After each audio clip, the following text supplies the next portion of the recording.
going on, guys? Thanks for tuning in to another episode of Niners News here on 49ers Hive. My name is Zach Hernandez, and as always, I am joined by my co-host, Matt Llewellyn. And today we're going to be discussing the 49ers signing linebacker Nate Gerry and wide receiver Mohamed Sanu and what that means for the 49ers. Matt, I've seen some people say Nate Gerry is a replacement for enter X, starting linebacker for the 49ers here. What do you make of this? The stats I'm seeing on him are not great. No, they're not. And if Trent Williams was a splash re-signing, these are more like drops in a bucket. They're both replacement level players. At one time, Mohamed Sanu was a very solid number 2 receiver. This is just hoping that you can get some production out of him, and it's kind of like a low budget way to kind of fill in that hole that Kendrick Bourne left when he went to New England. As for Nate Gerry, I'm sorry, Stuart, I got to roast you, my man. In the 49ers Hive group chat, Stuart was saying number 3 overall and Dre Greenlaw to the Jets for number 2, and then just let Nate Gerry replace Dre Greenlaw. That's absolutely absurd. Nate Gerry is a replacement level player at best. He's a sub-package guy at best. He's terrible in coverage. I think he's one of the worst graded PFF linebackers in terms of pass coverage. So this is really just Nate Gerry is a camp body. Mohamed Sanu is an aging vet that you hope can maybe, teach some guys. Maybe this means, hey, we're going to go wide receiver. Mohamed Sanu, your job is to, maybe bring in the 3rd or 4th round guy that we pick or whatever to bring him up to speed because, you were with Kyle in Atlanta. You know what this offense is, right? And we're going to be too busy trying to get Brandon Ayuk and Deebo Samuel adjusted to the new quarterback that we're drafting at 3 for them to kind of take a guy under their wing. There's a lot of different things at play here, but these are the type of signings that when you're running out of holes to fill and they still have cap space, these are just the camp body signings that inevitably every team has when they're going into the new season.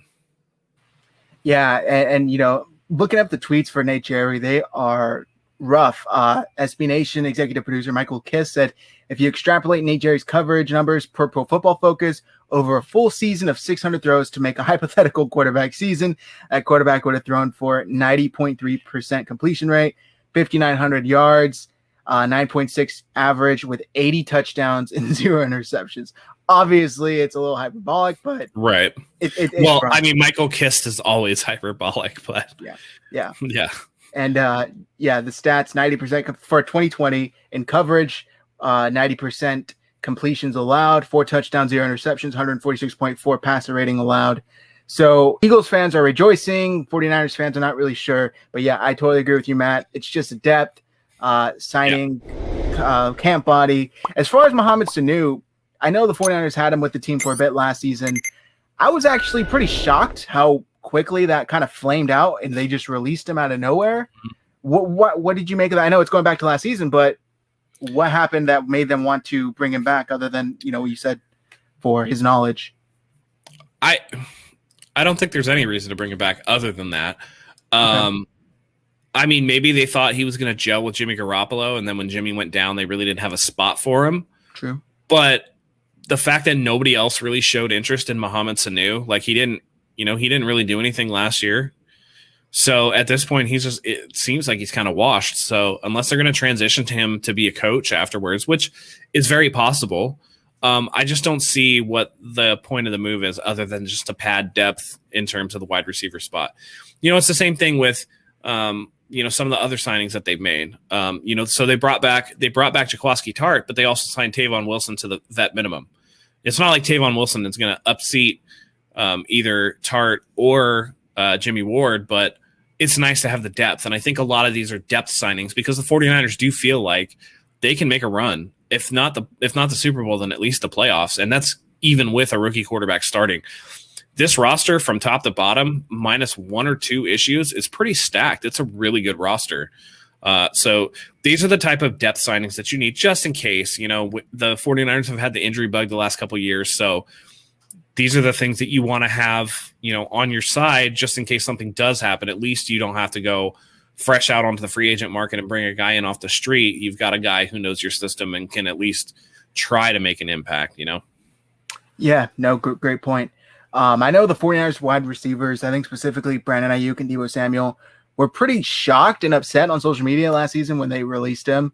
And when the news broke that they were re-signing Sanu today, they were pretty hyped. They were posting on social media. I think they were on an Instagram Live together, and they were very happy. So I think that they were hoping to get some sort of mentorship from him, and it seemed like they had a nice relationship already developed. So yeah, that's nice to see that kind of rekindle, because look, these 49ers wide receivers are great, but they're young. And if they could have a guy like Sanu come in here and kind of show them the ropes, he was fantastic with Cincinnati and then with Atlanta. So if he could at least show them, you know, some tricks of the trade that he knows and maybe they don't know, it could be a really beneficial sign for the 49ers, even if he doesn't make an impact on the field. Now all of a sudden, each and every one of you thinks you know that Kyle Shanahan's going to take Mac Jones at number 3. Why? Because you think he's a Kyle Shanahan guy? What does that even mean? Because he looks like Kirk Cousins? I mean, it baffles me that people think this, and it's absolutely irresponsible. What they're doing is they're putting out a narrative in the end of March, beginning of April. Oh, Mac Jones is the guy, right? And so if they hit on it, they can look back and be like, you heard it here first. Oh, we called it. And they get those points, right, with the fan base. Oh, they knew. They absolutely knew. And I think the one thing, especially with Deebo Samuel, that Mohamed Sanu can bring is teaching him how to be a professional, right? So what you put into your body is what you get out of it, you know, because Deebo definitely does have some issues with those soft tissue injuries. And we talked about it. He came back a little chubby when he came back from his hamstring injury and immediately pulled that hamstring again. And if he wants to go into the season, you know, notwithstanding the crazy people that are already like, oh, the 49ers have already decided they're not re-signing Deebo. I saw that online and I was like, he's got 2 years on his contract. Like they got time. You know, to teach Deebo Samuel how to prepare like a pro, right? Because a lot of young guys come into the league and they're still eating McDonald's. They're eating a college diet, which again, when you're a poor college kid, you know, and the NCAA doesn't let you get money, which is ridiculous. You're eating stuff that you probably shouldn't be eating. But when you get to the NFL, you know, it's you gotta get on a nice nutrition program. And I think Mohamed Sanu, who was never accused of not being in shape, right? He's always a very in shape guy. Brought his grinded boots to work every day and got out there and got after it. I think that instills something into the wide receivers that could be very positive. The fact that they like him, you know, there's this phenomenon that we had in the military too, what we called the old heads. The guys that have been there for a long time that can teach you something. There's something to be said for that type of camaraderie. You know, the elder statesman that you look up to, that you respect, that comes in, that you have chemistry with because he understands where you were, because he's done it. He's walked a mile in your shoes. I think that's very important. So from that aspect, it does make sense that they would bring him back. And, you know, it's a good thing that they're happy they brought him back, because chemistry is something that can be fleeting. And anytime that you can build that, it's very important to do so. Yeah, I totally agree. And you mentioned earlier too, if they happen, I keep saying if they happen, when they draft a rookie quarterback, it's all but certain. There's a veteran receiver there who knows how to go about that.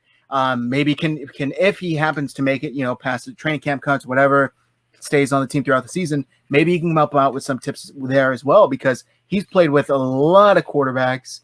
And some good ones too. Some good ones, you know, Matt Ryan in Cincinnati too. I think he was there with Andy Dalton when Andy Dalton had a pretty solid couple of seasons. So look, it's a depth signing, camp body, but he's got valuable knowledge that he can help teach these receivers. And just like you said, Matt, not only X's and O's, but as far as what goes into your body, how to conduct yourself, even maybe, who knows? I've never seen a bad story about Mohamed Sanu.